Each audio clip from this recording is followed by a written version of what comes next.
বাবু আমার কাছ থেকে যেটা চেয়েছিলেন সেটা পাওয়া যায়। বছরের পর বছর ধরে পেয়ে আসছেন। এবার আমার চাওয়ার পালা। আমি কর্পোরেটরের টিকিট চাই। পরের সপ্তাহে পার্টির চিন্তন সভায় আপনি আমার নাম প্রস্তাব করবেন হাইকমান্ডের কাছে। তোমার কি মাথা খারাপ হয়ে গেছে? আপনার টাইম খারাপ হয়ে গেছে।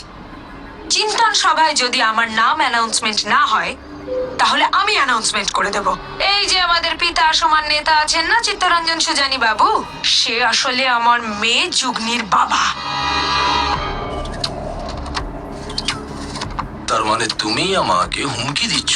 হুমকি তো আপনার মতো বড় বড় লোকেরা দেয়, আমি তো শুধু অধিকার চাইছি।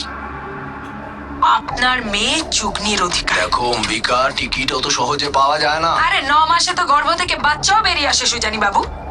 আর আমার তো 9 বছর হয়ে গেল আপনার আর যশবন্ত বাবুর সেবায়। শুধু সেবা করে গেছিস নাকি? বিনিময়ে কিছুই কি